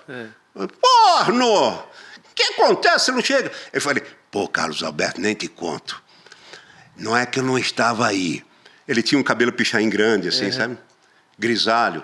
Mas eu fui secar o cabelo, Carlos Alberto. Eu tô aqui no ambulatório. Por quê? Pô, o que aconteceu? Não vai dar para gravar, Carlos. O Edivaldo era o chefe dos maquiadores. Ele errou lá um negócio do secador de cabelo. Me queimou o cabelo e o couro cabeludo, cara. Porra, não me diga isso! E esse dia o Evaldo não tava, sabe? Não me diga isso! Não, mas tudo bem, deixa ele lá. Não foi culpa dele, deu problema no secador. Deixa o menino lá, ele é bom menino e tal. Bom, fiquei quieto. Aí falei pro Zé, falei pro Matheus Ceará, falei pro Giovanni Brás, que é o bêbado da praça, uma galerinha lá, Moacir Franco, todo mundo rindo pra caralho, né? E aí começou o programa, estamos ali, pá. Aí eu tô ali pronto, tô aqui na coxia. Ali dentro tá o cenário, eu tô aqui do lado de fora, você não é visto. É a lateral do... Tô ali, passou o Arnaud, né? Chegou com as malinhas, foi direto pro palco. Aí eu falei, puta que pariu, agora fudeu, né? Aí o Arnaud ficou ali moitadinho. Quando deu o intervalo do primeiro bloco, o Arnaud quis dar uma presença, né? Chegou, Carlos Alberto, tô aqui, ó. Porra, Arnaud! Ele veio lá do banco. Porra, deixa eu ver, o que houve com o teu cabelo mexendo na cabeça? Não houve nada. Não houve nada, Carlos Alberto. Porra, mas você não queimou? Você não me ligou? Aí ficou aquele silêncio. Você falou que o Evaldo queimou seu cabelo. Ele falou, Evaldo nem tá aí, Carlos Alberto. Aí o Carlos Alberto virou pro Didi, o produtor, falou, ô, Didi, Pardini tá aí? Tá, tudo que acontecia era o Pardini, cara. Pardini tá aí? Fala que ele não vai gravar hoje. Se tiver, fala que ele não grava. Nossa, tomei um esporro, cara. Puta, tomei um esporro, velho. E outra vez que eu tomei um esporro também foi assim, eu entrei para passar o texto, entrei no camarim do Carlos Alberto, isso já aqui na Anhanguera, né? Entrei no camarim e o Carlos Alberto estava muito nervoso, coitado, e aí ele estava resolvendo um problema pessoal, eu abri a porta, mas ele estava, puta, possesso. Eu falei, não, vou entrar, né? Aí eu fiz assim pra ele, não, tudo bem. Ele, não. Ele fez, não. Aí ele pôs a mão no bocal do telefone. Pô, entra, Pardini, senta aí, vamos passar. E pá, brigando lá com o cara. Ele tinha colocado. Ele gosta muito de carros importados, né? E aí ele tinha uma Mercedes e pegou uma pista molhada. Quando o chão tá molhado, você não vê. Se tem buraco, você vai... cai no buraco. Aí ele pegou e enfiou no buraco, quebrou a roda, estourou, trincou, sei lá. Aí ele desligou o telefone e falou, porra! Eu quebrei a roda, explicou a história. Mercedes, já liguei pra Audi, liguei pra Mercedes, liguei pra... Porra, ninguém tem essa roda. E ele tava puto, né? E eu querendo fazer um bonitinho, brincar, falei, porra, cara, se precisar roda de importado, qualquer aro, qualquer tamanho, qualquer bitola, fala comigo, porra. Aí ele falou, você arruma? Eu falei, não tem como arrumar, mas pelo menos a gente conversa, distrai, a gente bate papo. Tomar no seu cu, vai, sai daqui. Mas a culpa foi minha, né? Não foi dele. Pardini, tem um lance também seu que você faz uma pegadinha com o... Puta, o Zé? Não. Com o Paulo Altran. Pô, tem, cara. Aquilo foi combinado? Não, aquilo não foi. Ele não sacou que era você, cara? Não. Porque foi o seguinte, vou te contar a história. Quando eu estava no Faustão, eu era também do banco Equipe de Criação, né? Era eu, Marcelo Madureira, o falecido Arapuã, que era um publicitário muito conhecido do meio, que fez o jingle do Café Seleto. Tinha até o Blota Júnior nessa equipe aí. Então tinha os veteranos e os novatos. Eu era da parte dos novatos. E aí eu dei essa ideia de fazer um repórter que não soubesse nada de ninguém. Como é que você vai ser repórter? Você vai perguntar da pessoa e não sabe nada? E ele só entrevistaria a notoriedade. E na Globo, até então, era proibido você brincar com os globais, entendeu? Porque tinha aquela coisa de preservar a imagem. Cada um é uma extensão. E aí eu falei, o Manga ficou meio assim. Só que eu gravei o primeiro, era o Simões Fernandes, o repórter português da RTP Rádio Televisão Portuguesa. Eu gravei o primeiro com o Tony Ramos. E foi um arrombo, entendeu? Porque eu chamava o Tony Ramos de Antônio Fagundes. Fazia, este é o grande Antônio Fagundes. Mas não, a perna do cara que ele faz assim. Sabe? É engraçado que esses caras ligam a câmera e abrem o sorriso na hora. Né? E aí, cada porrada na perna dele. Era ele e a esposa do Dr. Drauzio Varela, estavam fazendo um espetáculo e eu fui no ensaio fazer. E, pô, era uma puta produção, era viatura logotipada, RTP, parabólica. Os caras com aquele coletinho de fotógrafo. As câmeras tudo logotipadas, era uma puta produção. O queijinho do microfone, quer dizer, aquela espuma, né, RTP e tal. E aí eu chegava, a produção avisava que vinha um cara de Portugal e eu vinha montado. Não tinha, se o cara desconfiasse qualquer coisa... Entendeu? Ele também, para ser elegante, ele não ia falar, porque ele não sabia. Porque, assim, eu gravei com o Tony Ramos, aí o Manga viu. O Manga adorou. O Carlos Manga era o diretor na época. E o Manga falou, teve uma reunião lá, falou, Pardini, adorei. Aí, assim, eu tinha proposto, o Paulo Altran era o intocável da Globo. É mesmo? Pô, ele, Tarcísio Meira, Tarcísio Meira, o Tony Ramos, como eu já tinha conseguido fazer com o Tony, aí o Manga falou, não, porque o grande medo que nós temos é que o artista se exalte. E a gente não pode vender para o público um lado do artista que não é, entendeu, condizente com a imagem dele na TV. E a gente tem muito medo. Então existia... isso era autorização... Mas era ao vivo? Não era gravado. Não era gravado. Mas, tinha memorando do Boni, que qualquer brincadeira... que terminasse em ofensa, qualquer coisa, era justa causa. Para todo mundo, não era para mim. Brincadeira de pau. Era o compliance da época. Isso, porque a Globo tinha aquele padrão Globo de qualidade e tal. Bom, e aí eu tinha dado uma relação de pessoas para fazer. E o segundo era o Paulo Altran. Né? Mas o Paulo Altran não era para ser o repórter português, era para ser um outro repórter da mesma linha e eu ia dirigir. E aí foram... Porque isso não tem... é improviso, né? Não tem ensaio. Eu estou aqui com você, uma câmera escondida, não sei. Eu sei o que eu vou perguntar, mas o que você vai falar... sempre é uma incógnita, né? Isso, a minha ironia tem que ser minha. Bom, e aí o Paulo Altran era o segundo da lista, e eu troquei e tal, e aí o Manga adorou a ideia, né, e tal. Só que aí teve a terceira reunião, o Manga falou assim, Pardini, tem uma excelente e uma péssima notícia para você. Falou, excelente que eu assisti o do Tony Ramos, cara, parabéns, você foi no ponto, foi no cerne da questão, parou no momento certo, finalizou bem, inclusive a gente está pensando, acho que o Fausto vai passar e vai trazer o Tony, mas eu não quero que faça isso, eu quero gravar um monte primeiro. E depois a gente começa a usar. E foi feito isso. Né? E o segundo era o Paulo Altran. Só que é o seguinte, cara, eu não vou citar nomes que é deselegante, mas cara que estava muito bem na época na telinha, estava em novela, estava no humor, tal, ninguém quis fazer com o Paulo Altran. Com medo de escorregar e tomar uma invertida. E o Manga chegou para mim e falou, e a má notícia é que a ideia do Paulo Altran é ótima, eu acho que vai ser uma coisa antológica, mas fulano não quer, fulana não vai fazer, fulano não quer, fulano não vou perder, então você vai fazer. Falei, eu? Caralho. Então você vai fazer o próprio português e a Lucimara vai dirigir, Lucimara Paris vai dirigir. Lucimara. Aí a Lucimara, a gente sempre tem um cúmplice que passa as informações do que a pessoa não gosta, não faz, porque é para perguntar no contrassenso. Uhum. E o cúmplice era a irmã do Paulo Autran. A Lucimara levantou algumas informações, que ele odiava a gravata, que ele não gostava de futebol, que o teatro era a paixão dele e tal. E eu fui para o Teatro Cultura Artística, tá lotado, cara, até a tampa. Tinha acho que umas 700 pessoas. Era lá, bem lá no centro, né, no fim da Consolação. É. E eu fui pegar o espírito da coisa, tentar sentir ele assim. Ele fez um monólogo, chamava Solnes, o Construtor. Uhum. Puta, espetacular o monólogo. Mas eu estava assistindo a peça e pensando o que perguntar, assistindo e pensando. Você já estava de português lá na plateia? Não.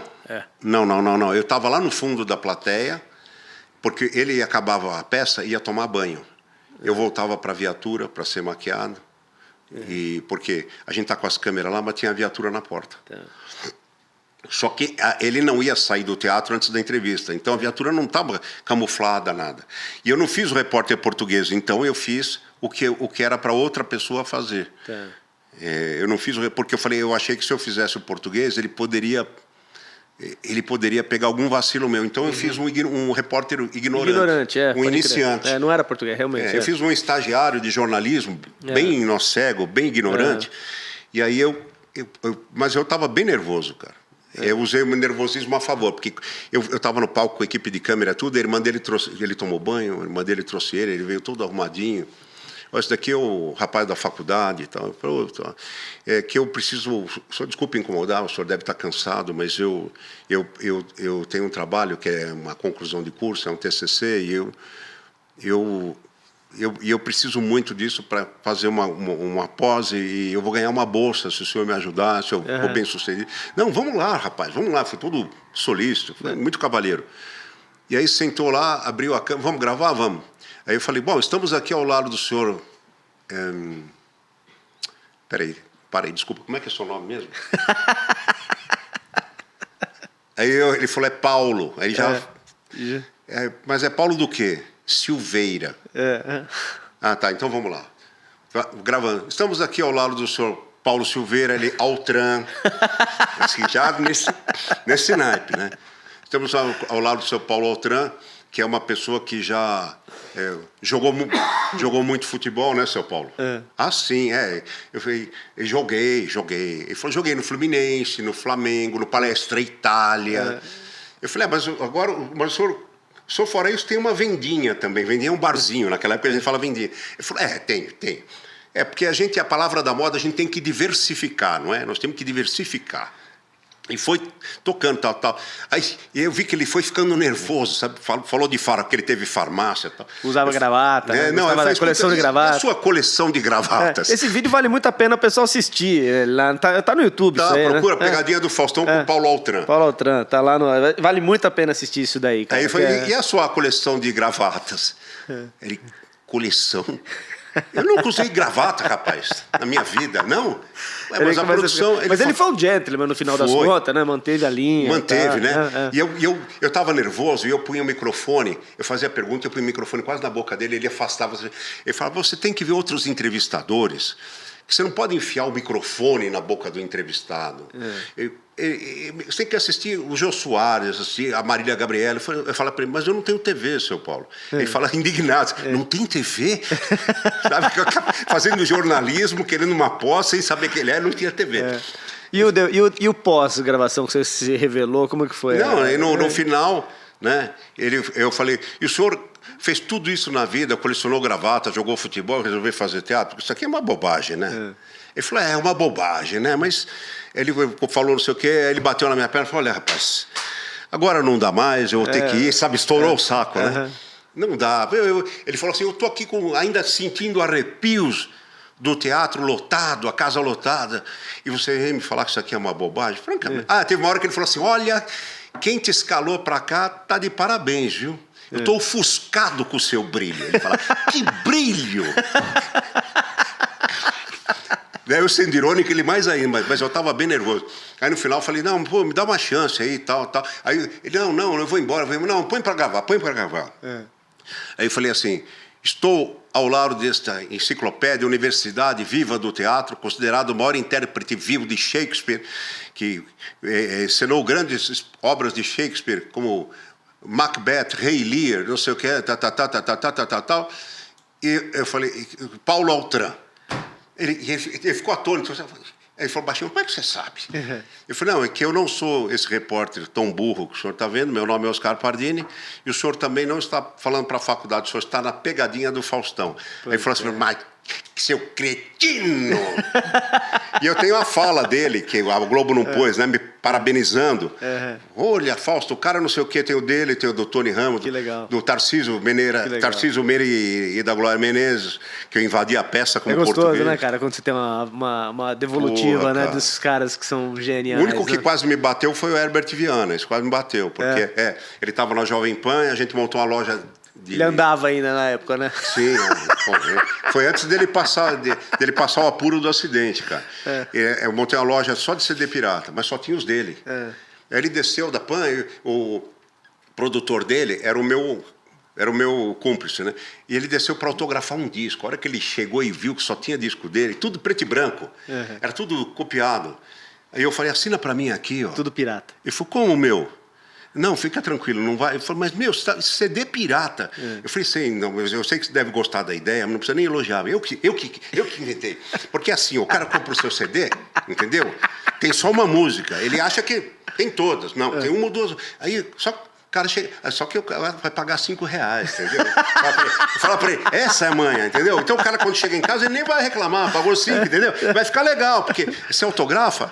Ele falou, você vai copiar minhas... É claro, pô, não vou fazer você autografar sem... Aí ele fala assim, meu, isso daí é o manual do escroque, cara. Não sei o quê. Aí ele estava indo embora, ele pôs a bolsa tiracola, virou pro produtor e falou, vamos embora daqui, cara. Vamos. Eu falei, não, peraí. Ele falou, não põe a mão em mim. Não, e ele falava alto, ficou cheio de gente ali fora da loja. Eu falei, não, peraí, senhor... Não põe a mão em mim. Aí eu falei, calma, peraí, que ele ia embora, né? Tive que desfechar, né? Eu falei, não, isso aqui não, os discos não são seus, e eu também não sou... Eu tava de hippie, sabe? Puta de um cabelo, óculinho, bem bicho grilo. Aí eu falei que você tá na pegadinha do Faustão, olha lá. Ele não gostou muito, ele entrou, ele procurou a câmera e fez assim... Aí depois eles foram levando esses caras no palco, passava a pegadinha com o cara no palco. Com o Leonardo, passava com o Tony Ramos, passava com o Paulo Altran, então com o Oscar Schmidt, foi muito legal, cara. Porque então essas pegadinhas, elas não eram armadas? Não, então. porque tinha uma determinação... Aquelas da Rede TV lá, era tudo armado, né? Ele faz, eu acho que o João Kleber, ele faz com outro espírito, ele quer fazer uma situação engraçada, um esquete, né? Tipo, olha, se acontecesse, sabe? Mas dava justa causa, não podia armar nada. Né? Inclusive, quando eu fazia qualquer pegadinha que não dava resultado, não ia pro ar. Pode né? crer. Quando a reação era ruim, porque não podia armar. Ô Pardini, o Zé esteve aqui com a gente, e aí a gente podia bolar uma com o Zé aqui, né? Você falou pra mim aqui, nos bastidores, que o Zé andou pegando no teu pau. Bom, isso daí antes de ganhar dinheiro com rádio, né? Tinha que sobreviver de alguma maneira. Né, Zé? Não, é brincadeira, ele não pegou, não. Ele mexia com a boca, mas não... Como que é ele mastigou. Não, foi o seguinte, a gente fazia o Café com Bobagem das 6 da tarde às 7 na Band FM. Acabava, cada um ia para sua casa. O Zé Américo, solteiro e tal, ele sempre punha um perfume, um Vanessa Bastão, aquelas coisas brega, ficava pedacinho, e escovar o dente. Né? Aí a gente saiu do programa, fomos escovar os dentes, lavamos o rosto, lavamos a mão. E eu tinha uma calça jeans, só com calça jeans, eu gosto. E o bolso estava descosturado, sabe? E lá, antes de eu lavar a mão, eu fiz assim, tirei puta, Zé, já ia esquecendo o relógio. Tirei, só que eu pus aqui no bolso de trás. Mas não foi de propósito porque aconteceu, a ideia veio depois. Aí a gente saiu, tinha acabado o papel toalha. O Zé Américo pegou a última folha, enxugou a mão e acabou o papel toalha.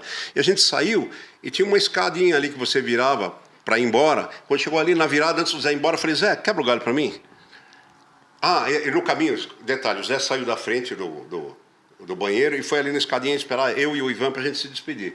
Aí eu tive essa ideia ali, antes de sair do banheiro, eu enfiei a mão aqui dentro da calça, tinha um buraco na calça, descosturou o forro, né? Eu fui lá buscar o cidadão que estava descansando, acordar o cidadão, sabe? Vem participar do show, o show vai ser bom. Eu puxei o bicho aqui para dentro do bolso e fiquei andando meio de ladinho assim para não sair, né? Fiquei meio assim, né? Danado estava aqui. Aí cheguei com a mão molhada ali, tá o Zé e eu falei, Zé, quebra um galho para mim, meu? Pega o meu relógio que eu tô com a mão molhada, você viu que eu tirei para lá. Tá cortando você na câmera. Eu falei, onde é que tá? Não, eu preciso ver o meu bolso. Onde é que tá? Aí eu falei, tá aqui no bolso, Zé, pega pra mim. O Zé pegou e enfiou a mão assim, ó. Ele pegou, ele puxava assim, até doía. Aí o Zé falou, o que é isso aqui? Eu falei, é o meu pau. Não, vai se fuder, meu Zé tomou banho de álcool. Nossa, xingou pra caramba, voltou pro banheiro, lavou, não tinha toalha, saiu puto. Foi lá embaixo no ambulatório, pegou álcool. Bom demais, cara. Ô Zé, tô falando do Zé. Não, Pardini, Alfredo, o que é isso? Fala aí. Ô Pardini, e você tá fazendo um show de stand-up hoje em dia, né? Sim, a gente faz show de stand-up. Onde que o pessoal vai assistir vocês? Tá fazendo onde, que dia? Não, a gente não tá em temporada, né? Não? O pessoal vai chamando, a gente vai aí, dias avulsos, né? Às vezes vai só o Enio, que é o cara que tem mais vivência assim, na parte de stand-up, mas a gente não é exatamente stand-up, é um show de humor, entendeu? Porque a gente tem essa filosofia de, o humor tem que o Chico Anísio dizia, tem humor engraçado e humor sem graça, né? Pois é. A gente procura, divertir, interagir e tal. O Enio faz mais um estilo mais stand-up mesmo, assim, em cima do cotidiano, tem histórias excelentes. Mas eu, o Zé, o Ivan, a gente mistura tudo. Mas, às vezes vai todo mundo, né? Mas o que acontece hoje, as casas estão secas de grana e o teatro está caro. Você vai fazer um teatro, você tem que deixar 40%, 50% para bilheteria. Aí você paga iluminador, paga o cara do som, paga o maquinista que opera a cortina, paga o imposto do teatro. No final sobra 30% para dividir em 5, 6, não sobra nada. Aí você tem que pôr ingresso muito alto, não vai ninguém. Então por isso que eu acho que o teatro de comédia deu uma caída para grupos, porque para uma ou duas pessoas ainda dá. Então a gente às vezes vai fazer um evento, a gente está fazendo o contrário agora, para não perder negócio. Onde é que é o seu evento? Para quantas pessoas é? Você vai dar transporte e a pensão completa, que é pensão completa que você vai, hotel, café da manhã e almoço, ou janta, dependendo do que você ficar. Então, a gente vê, em função disso, a gente calcula um valor para ser uma per capita legal, pra todo mundo, honesta. Vai valer a pena, né? Não vai fazer um show para 30 pessoas e cobrar 20 mil reais.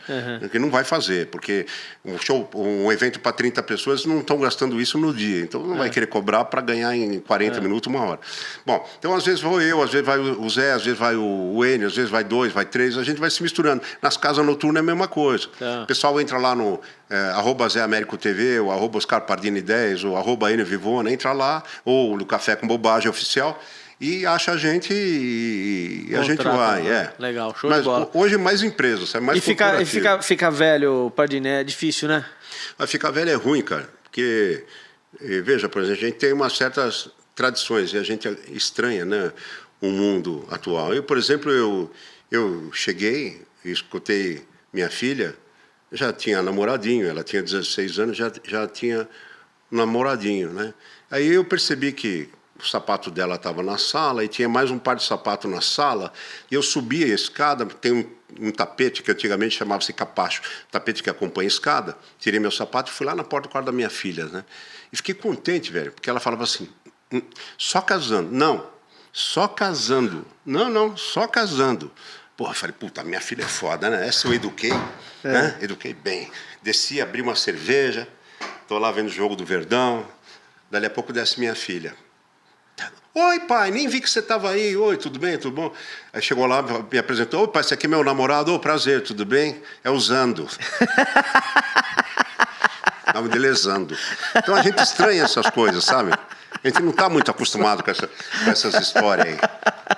Sabe? A gente vai ficando velho, vai ficando bom, começa a mijar em conta-gota, né? Então, né?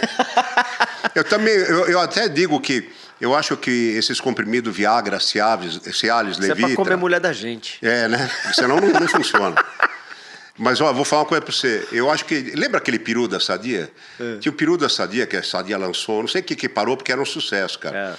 Porque quando ele estava pronto no forno, a temperatura estava boa, ele tinha um dispositivo que reconhecia que estava pronto e ele dava um apito. Uhum. Apitava o peru da sadia. Pode procurar no Google que você vai achar peru que apita. Então eu acho que por essas coisas não adianta você ser velho, querer usar tecnologia nova. Vai tomar Viagra, Levita, essas porra aí, entendeu? Eu acho que esses comprimidos também tinha que vir com apito, porque você não sabe quanto que vai ter que esperar. Aí quando o peru estivesse pronto, aí vamos lá. O problema é quando você toma essa porra e toma o bolo da mulher, né? Ah, é? Não, e tem o outro lado, né? Porque a mulher também vai enchendo o saco de você. Aí um dia a mulher chegou para mim e falou, ó, bem, para não ter constrangimento, quando você tiver afim de transar e eu não tiver afim, faz o seguinte, você vem, eu estou de ladinho, você vem por trás, né? Você sacode meus peitinhos umas 10 vezes, eu já vou animar e, né? Aí eu falei, pá, então tá combinado. Eu também, sabe, quando você tiver afim ou não tiver, você pega o meu pau, sacode umas 50 vezes, eu também vou estar no ponto. É assim, cara. É assim que funciona.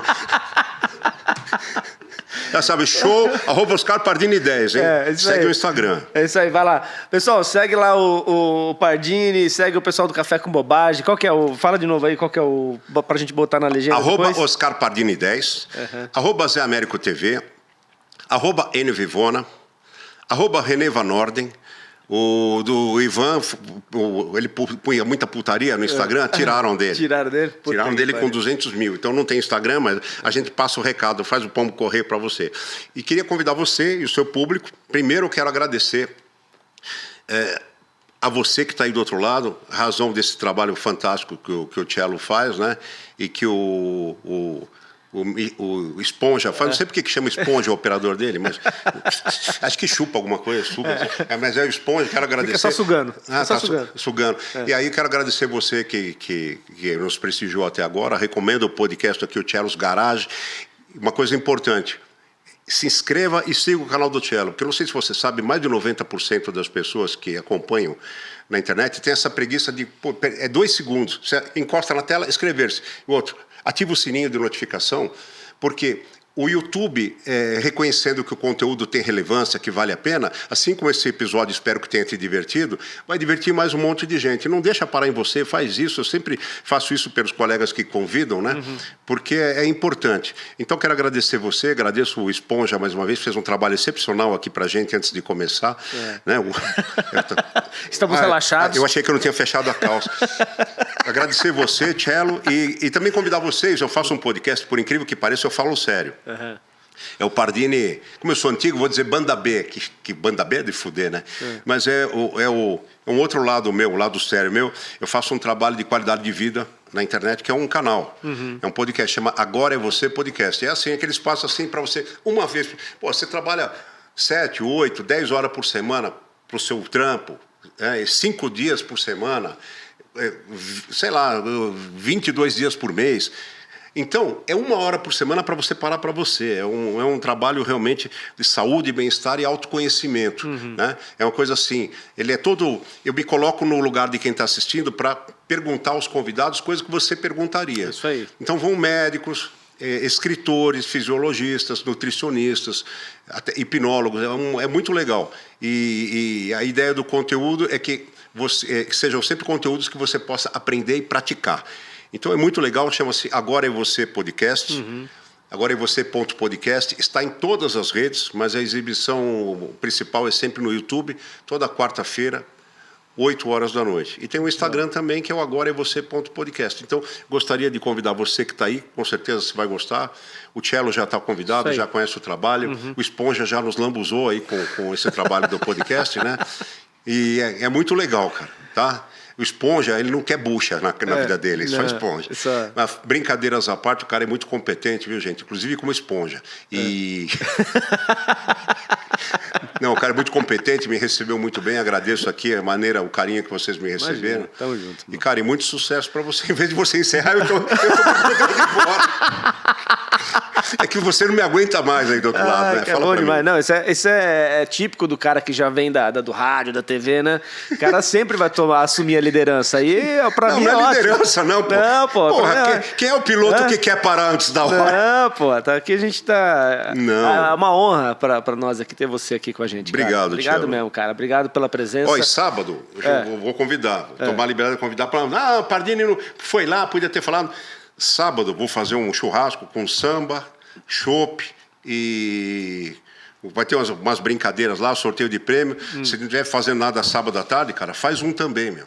Porque é uma puta higiene mental, entendeu? Se você legal, cara. Você em casa aí também, churrasco. Se você quiser também fazer, faz um churrasco, compra carne. Você pode até chamar a gente que a gente, de repente, desiste do nosso e vão aí no seu.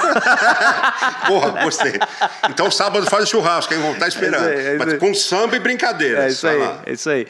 Pessoal, beleza? Curte, comenta, compartilha. Segue lá o Pardini nas redes.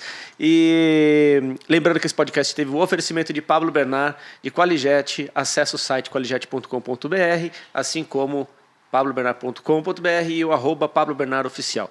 Obrigado por assistir. Tamo junto, até o próximo vídeo. Valeu. Pablo Bernard, o calçado de quem dá no couro.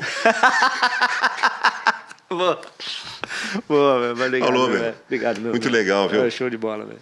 Ô, esposa, desculpa a brincadeira, mas limpa a boca. Só limpa a boca.